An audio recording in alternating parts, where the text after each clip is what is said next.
Hello everyone, and welcome back to my channel. It's been forever.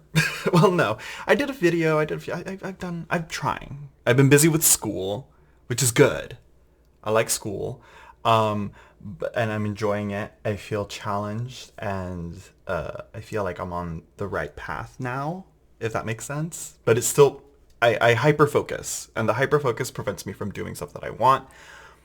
As in, I'm like, damn, I'm like itching to grab my cards and just read a bunch of tarot stuff and study them, especially for some of these decks that I haven't shared thoughts with you guys on, but I just haven't had the time or the urge or the the bandwidth to just flip through the damn decks, and give my yappy commentary on them. But that's enough of the long intro of where I've been at, what's going on with me. I have a deck that I got off of Robin at Toadstool Tarot. He sent me my gosh, I don't even know what it's called. The Nigel Jackson Tarot, or the Mystical Medieval Tarot, something like that. I can't remember. The medieval tarot, mystical tarot.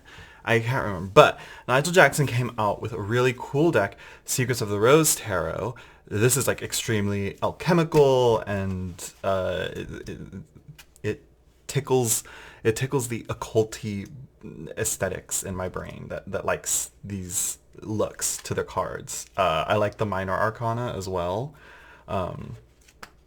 These little iconographic little pips that we have here. Very interesting. I think the only other one that I've seen do cards like that is the Golden Tarot of the Tsar. I believe that's how it is, by Los Carabeo. I have the deck with this one, the Rose Tarot, with me. It's, I believe, upstairs, but this is the one that I wanted to do a walkthrough of. I have it. We're gonna go through it. We're gonna go through it. I don't have the box, and I don't have the book for it. I would like the book, maybe. It depends. Because I feel like, yeah, I don't know. I don't know. So yeah, I think I've always, something about this deck kept me from buying it. Maybe like the cost of it on eBay, and Robin was very generous to sell it to me for $25, which I think was a steal. That being said, I think, actually no, not a steal, accurately priced. No box, no book, just the cards. Pretty good. I think that's a good deal right there for me. So he has a bunch of other decks that he's going through with his shelf clear out live streams. So if you want to see all the decks that he's going through and how he's like choosing to clear out what from his decks, you can go check that out on his channel. I'll leave a link in the description down below, because this is where I got my deck. I don't know what else he's moving along, but I was like, I like Nigel Jackson. I've been eyeing this. I have a few saved on eBay, and I was like, oh, there it is on Robin. He's moving her along. He is very creepy though. This hermit is a little bit creepy. I gotta say. I like the different fools. It reminds me of what was it? The Ship of Fools tarot. That one's like highly sought after, I believe. I like this Fortitude. And this deck, while I'm here, let's talk about what we're looking at here. How about, instead of other stuff rather than how I got it?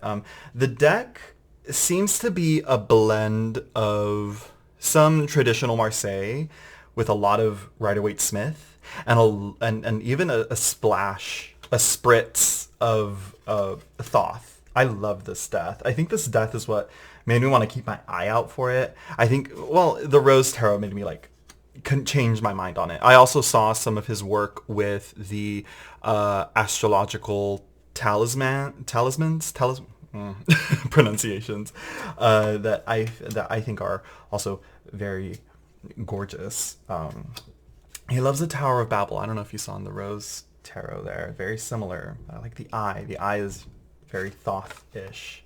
Love her. I love how she's standing. I like how like the different halves of the body that motif, this water right here, the placement of the water pouring out, kind of like indicative of or referential to the wound of Christ. And well, I think it was on this side. Either way, but also it looks like Tarot of the Holy Light, which I'm going to talk about in another video in reference to another deck walkthrough that I'm going to do. But yeah, I think this deck might be like a good... I think there's decks out there that balance the different what's it called, the different branches of tarot, the different tarot systems into one seamless, unique, synthesized deck. I think the Marielle kind of does that in one way, but this one does it in its own way as well. I will say one thing about this sun. One thing I like about the traditional sun is that it's not worshipping the sun. I guess there is solar worship. I guess you can do it, but like the meaning of the card isn't that.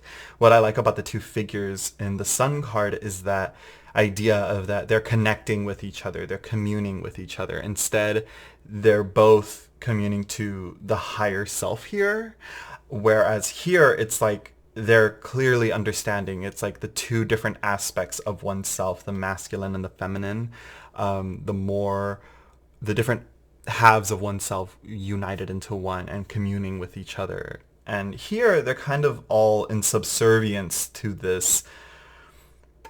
Would it be considered the superego? This consciousness, I guess, of what the sun represents? Maybe. Judgment, very religious. This deck is very religious themed. Lots of religious aesthetics. And very white, I will say. This is one of those decks that I think you can easily point to as being like, well, this is kind of like the norm of what people were doing back then. But that doesn't necessarily make it like... I don't know. We'd have to do.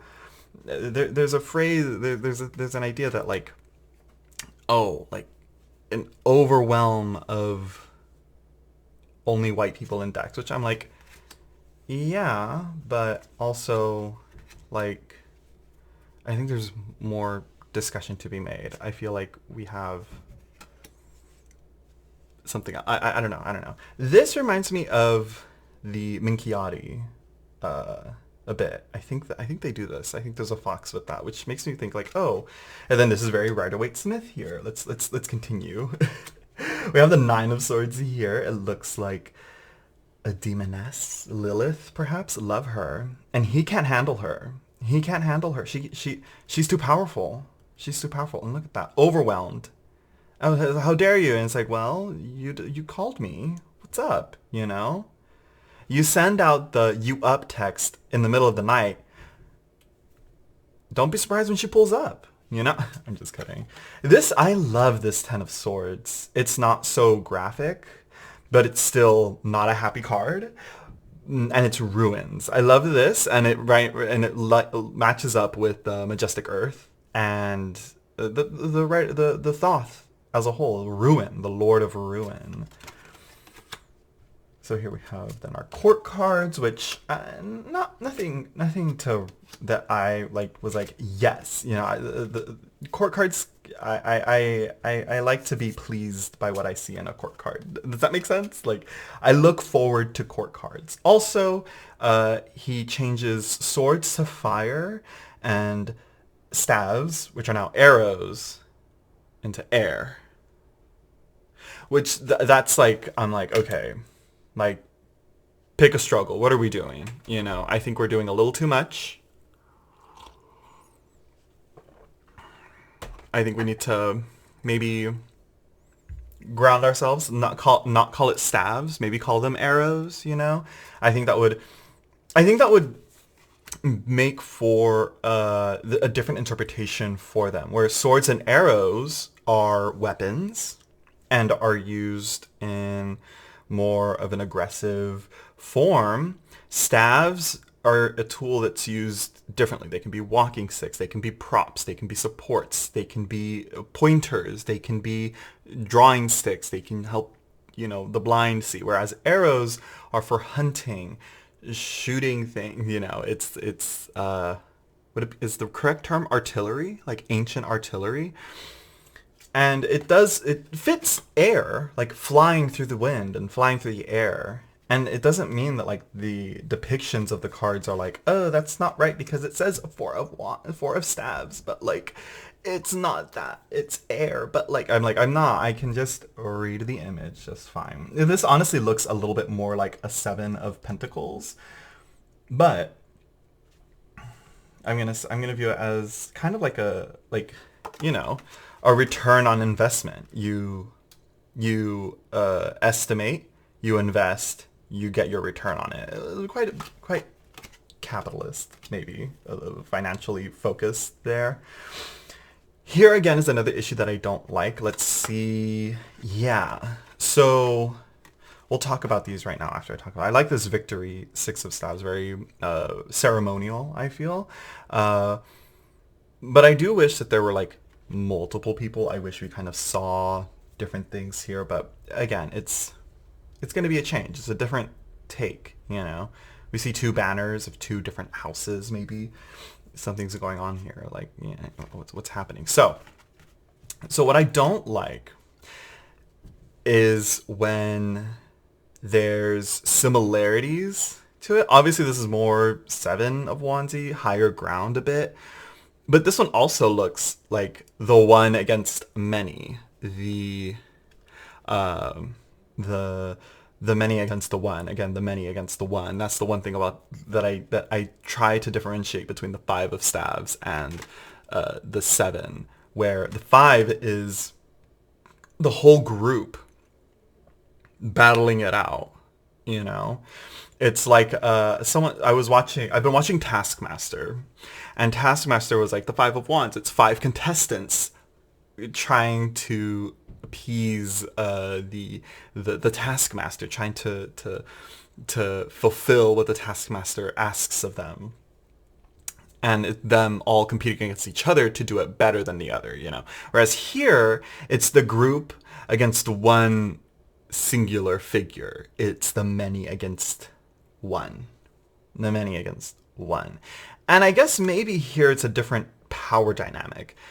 Here he's obviously in the fortress and high in the castle. He has the higher power against these people who are armed with only staves. He has a sword. Here we have a whole army full in armor, in a uniform, with spears and axes, and here is just one guy with a club and a shield. So it seems that it's 2 different perspectives of these 2. So it's kind of like, you got to pick one, you know. Or, well, no, it's a different take. I guess it's so, yeah. And maybe it's because of strife versus valor, I guess. I do like this 8 of staves. Swiftness. He's running. The 9. Just a fortress. Doesn't give me the idea. I guess, again, kind of the Thoth kind of going in here. I guess you could balance it out with the 10 of swords. Maybe, in a way. That would look interesting if they both came up in a reading. How would that read to you? Then we have the 10 of staves, which is definitely, clearly, like, if you grew up in a religious household, you can see this figure as definitely, for sure, as oppression, you know. It's definitely the 10 of staves of the Thoth inspired. Book burnings, punishments, control, people putting their heads down, keeping their heads down, not wanting to question. You can project a lot of that onto this card. Yeah, and then here we go back again with our typical court cards. The court cards, how simple they are, remind me a bit of the Nap Hall Tarot, but I don't know. I don't know. I like the Nap Hall more because of how, like, bare bones it is in a way. Love this. I wonder what this... I don't know if this is just a symbolic... a little... No, it's got to mean something. I want to say it might be an alchemical symbol, but I have no idea. I like this Ace of Cups. Very traditional. Mermaids. I went to go see Chapel Roan the other day. I say as I don't have time and stuff to record videos, and yet here I am going to concerts. I went to go to see Chapel Roan, and I had a lot of fun with my cousins there. And they were like mermaid theme, and I was like, if I had enough time, I would have done something. I would have dressed up. We have the Three of Cups. I like this Three of Cups. Different flowers and then the wheat. I like how the arms are on the shoulder. This type of like connection and intimacy is kind of what I wanted in the Sun card between the two figures. Girl, same. Girl, same. Girl, same. Yeah, I get it. I like how there's a doorway. And it's like, sometimes you need to get up and go for a walk when you're in these moods. What I think is a little confusing, though, is the Four Cups and we have another cup here. It's kind of like, it's where we start to realize, like, the pips we aren't interacting with the pips the same way that the Rider-Waite-Smith interacts with the pips. You know, sometimes it's like with the Three of Cups, they're all holding the cups. Two of Cups as well. The Ten of Wands, he's holding all the wands. Here, the pips are floating. They're ethereal. They're abstract. They're not really in the scene, I guess one could say, because the characters aren't really looking at them. Not like even in the Seven of Cups, where you see the Seven Cups floating in there. The character in the picture is clearly looking at them, you know. Here we go. What I say. He's clearly looking at these. But I think here we're kind of to infer that he has a crossroads, and these are maybe Will-o'-the-Wisps and the stars above, and he may be confusing the Will-o'-the-Wisps with the stars above. I like this deck. I think it really does read well. I would probably, if I were to push for this to be reprinted, I would for sure at least change the titles for at least the staves. I just call them arrows and keep them as air and keep the swords as fire. In a way, does that make sense? You know, right? I love this. I like this. Very pretty. Fantasy-like Nine of Cups. Oh, this Ten of Cups is cool. I'm like really barely now paying attention to it. I've had this deck for a bit now. I got it. I was because I'm not I'm not staying with my parents at the moment. So I've been between houses at the moment. Big changes, that's all I can say. Weird changes, and we're seeing how things go. At the moment. The Two of Coins. Change. What'd I say? Oh, it's interesting. She's on, like, this mountain peak, and there's a forest below. The Three of Coins. Very, very, like, We can see it also the reverse of the Four of Swords? No, Four of Staves. Where is she? I like this. I like that there's like little callbacks. I like that about the tarot. Like you can see this as like the outdoors of this. Maybe we're not seeing it. I was at first, but I was about to say like, oh, it's right here. And no, that's obviously not the same building. This is definitely like, this is probably here. You see these are the mountains right there. That's the worker there. And he's probably, this building is probably behind us in this scene, if that makes sense. Did I do this wrong? I did this wrong. Hold on. There we go. Here we have the Four. Again, another little fortress. Off in the distance, but again, this is where it kind of can be confusing for this compared to the Nine of... What was it? The Nine of Staves. I'm like, how do we differentiate the two meanings of these? You know, how do we interpret this castle compared to the other one? I guess we could say like, oh, it's on the cliff, where that castle were kind of at the gates and the walls. Yeah, I don't know. A 5. What's interesting here is that we see uh, the have-nots not being helped, clearly. They're just out begging, which is a very different thing, panhandling, essentially, compared to other 5 of coins where they're like off searching for a different, they're moving away, whereas these, they're seated. They're obviously stationary, even though this man is up and standing, maybe walking around. He's not going anywhere. This is a very still card. And then this is an interesting contrast to 6 of coins. This person feeding the birds here, these little birds coming to him, which I think is an interesting change compared to the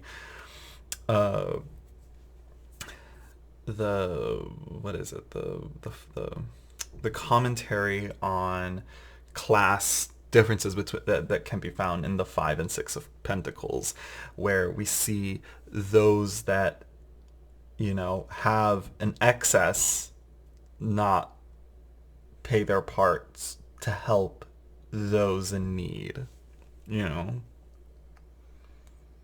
those who can't, you know, work for their wages or their living. And here we have the 7 of coins. A very lazy looking 7 of coins, but there's sometimes those things that you do that you gotta wait for. Much like fishing. You just gotta wait for the bite. Which it kind of looks like there is. Also, if my nails are dirty, it's because I was gardening a bit, and I swear I cleaned up as much as possible, but I'm not gonna really shuffle this yet. I've shuffled it before, but I don't want to get dirt on it. So I will not be shuffling it, but I will say it's very flexible. It's well I'll talk about it right now after I'm done with this flip through here. I like this 9 of coins. I like how it's a different interpretation of a comfort being attained from one's work. Essentially, the luxury that it is, the pets, the money, the nice tiles, the walking stick, the torch, and the fireplace, and this little bundle of herbs over the door, and then the window, the stars as well. He's obviously well traveling. I like it, but he's like at rest and recuperating. Here we have the 10 of coins. I believe it. Is this intended to be mother, father, daughter? And they're right? Maybe? I'm assuming. We also have the wheat again in the background. But I like the multi-generational aspects. I would like another generation, you know, shown here. 4 generations shown in these cards. I will say, I do like this Page of Pentacles. Don't ask me why. I'm not a big fan of the faces here, but I do like the red and the green, I think, is what it is. For some reason, I like a Page of Pentacles. I also like this Knight of Pentacles. Usually the Pentacle Court cards I really like for some reason. But these just look like playing cards, almost. And maybe that's the idea. But I don't know. I don't know. Hold on. Let me actually properly wash my hands because I do want to shuffle these. Give me a second. Okay, much better. Not entirely cleaner, but I mean, I feel confident to shuffle it, essentially. It shuffles well, which makes me think like this was made back in the day when people hated Llewellyn's thin cardstock, and this isn't thin.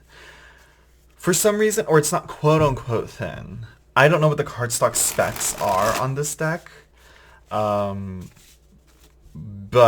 it is dense. It's like... It's very pliable, if that's the right word. And it does...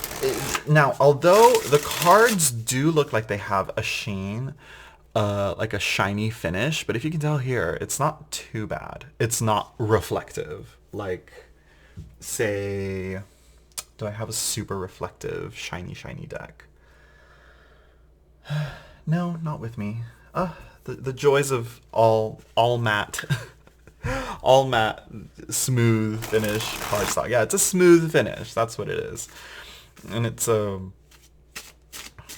yeah, it's not a bad deck so far in terms of quality production and all that. Now, do I want the book with this? I don't think so. I don't think I need to go out looking for the book. I'm pretty sure I could find it pretty easily. I think a lot of people will have the book but not the deck. The deck is usually harder to find in these cases. But honestly, I don't want like the book deck box set for this thing, for this deck in particular. I feel like it's pretty intuitive for what it is. I wish the court cards were a little bit more stylistic and expressive in like their differences and characteristics. These are very like if Touchstone Tarot is the portrait deck, but you can still see like, oh, with that deck I can easily be like, oh, this type of personality is coming from this with this person with this portrait. Here, I don't know these people. She doesn't look, as a Queen of Staves, she doesn't look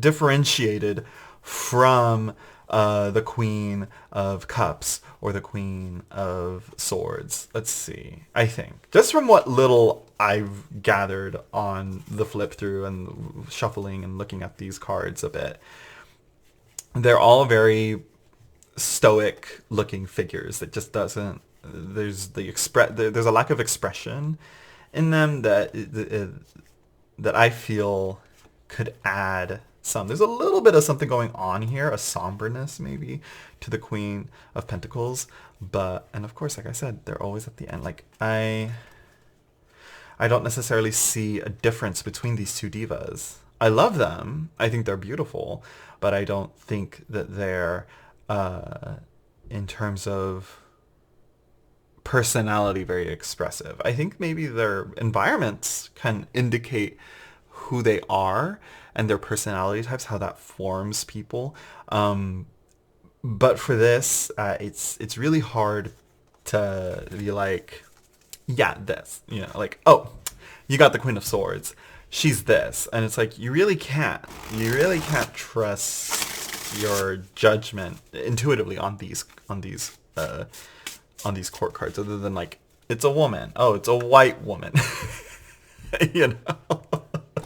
Like I wish there was a little bit more variation. This is why I like and it's not just, well, here's the thing, because the card, their what's going on in the card isn't really indicative of how to interpret these cards. Their faces and their expressions are what we rely on to try and better understand who they are as people, in a way, or like the expression that they're kind of holding, or how they rule. There's no hints to that other than if you know your suit elements. And again, this makes it even more complicated when we have the King of Staves being arrows, being air. That can be very confusing for people who say just got the Rider-Waite-Smith and want a different deck.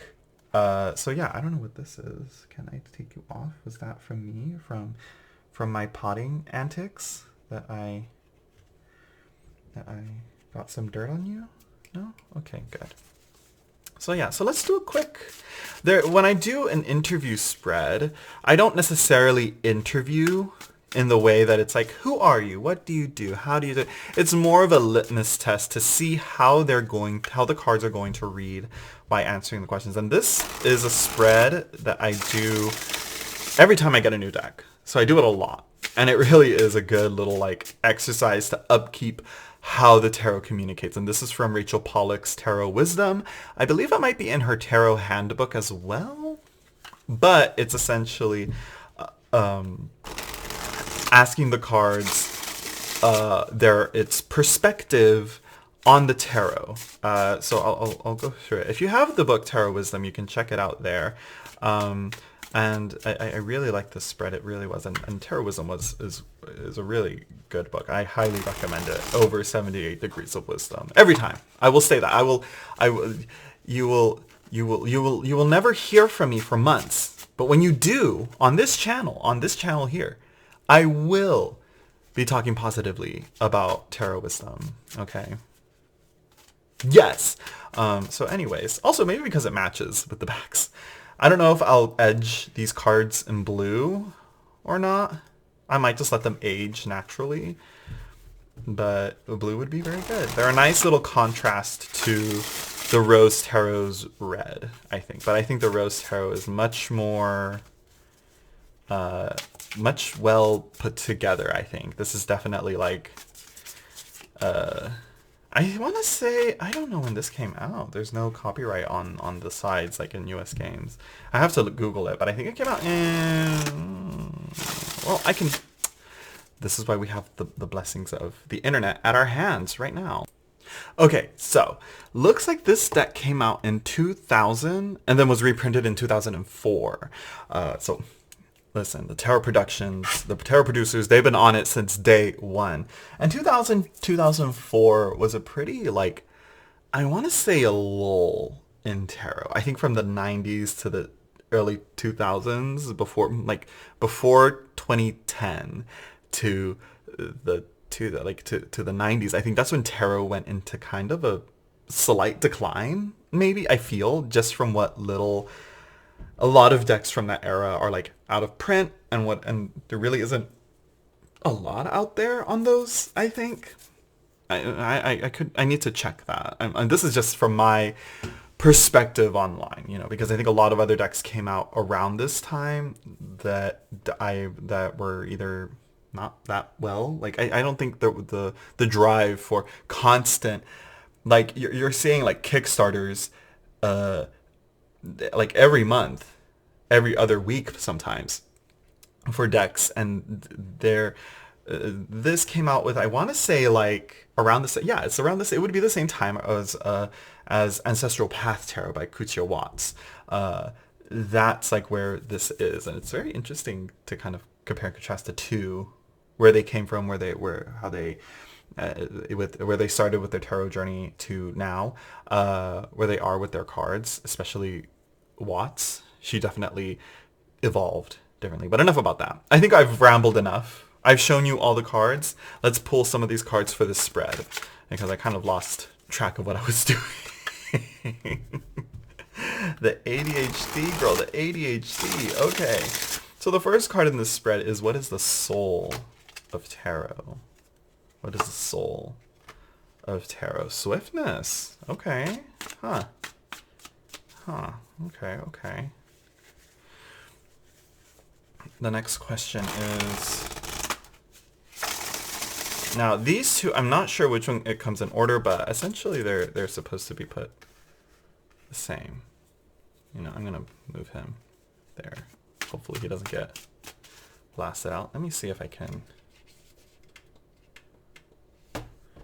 It's a little better, I think. Lighting, it's a difficult thing to get right. I'm like, in my monitor it looks crazy, but here not so much.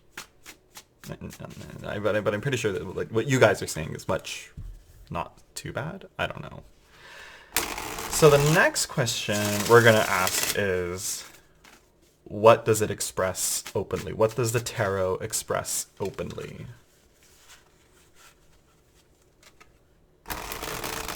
So what is the soul of tarot? What does tarot express openly?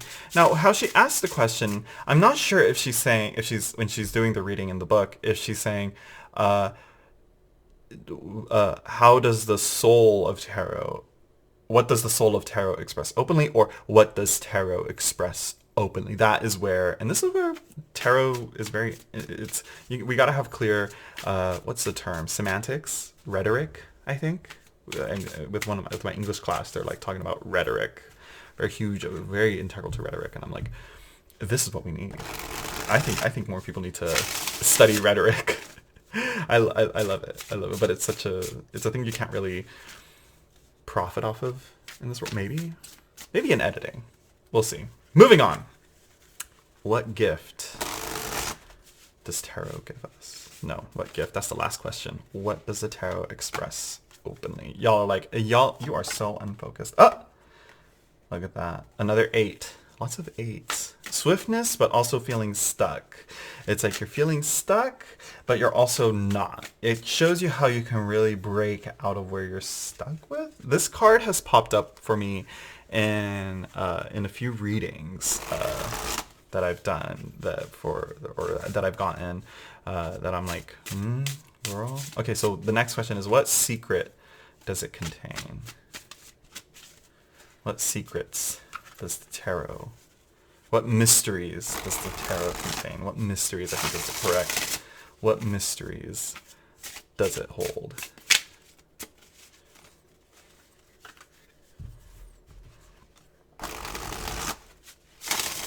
What mysteries does the tarot hold?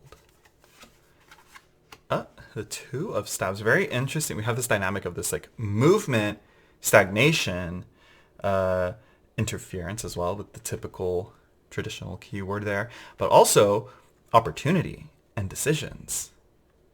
The mystery of the choices of, you really can't, with some decisions that you have to make, sometimes you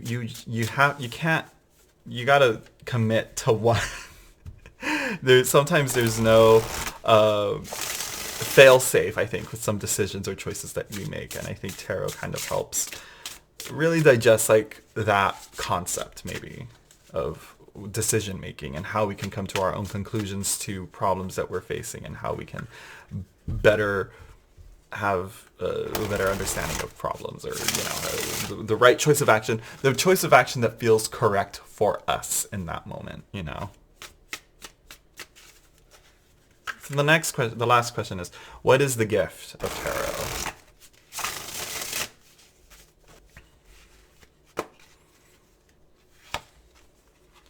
The Emperor. Structure. I do like that. These cards are very unstructured. We kind of see it here with the 8, with these rocks standing upright, supporting each other maybe, but it's still very precarious.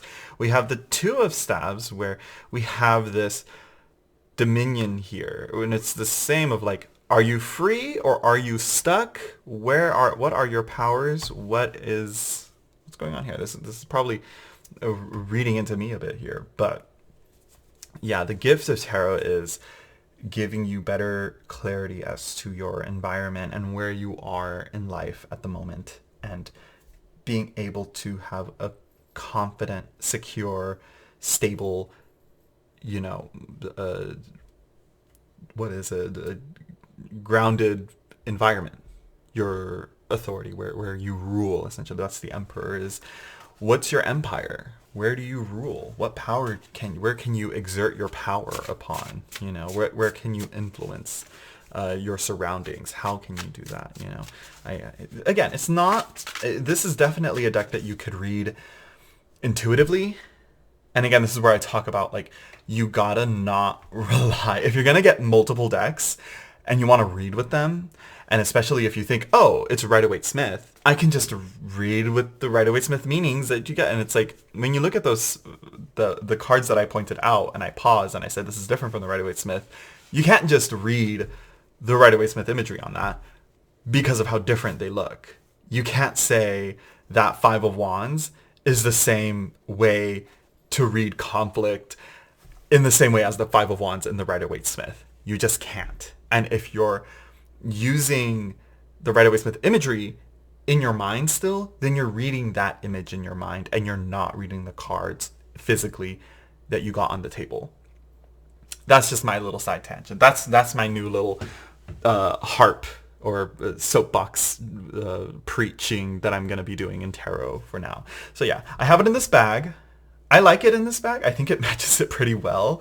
It's like just a satiny, cheapy little satiny bag that I moved it. It came in, Robin sent it in like one of those, what is it, those note cards type cases. I like those. I put my decks in some of those too, but I just switched to bags. So yeah, I just keep it here. So yeah, that's it for this video. I tried to keep it short. It's not 59 minutes long like my Mindscapes tarot, but listen, it's still long. I get it. I'm sorry, but listen, I have things to say. I am the Tiger's Abyss, and I've got something to say, you know? And guess what? I'm gonna yap. And here I am, still yapping. Okay, that's enough. Thank you, everyone. Don't forget to like, comment, share, subscribe. Hit that notification bell so you know when I go live or upload a video whenever I get the urge to or the opportunity to. And I'll see you all in the next one because I have like 7 videos to do, essentially. We'll see how many I can get through. All right. Thank you, everyone. Bye-bye.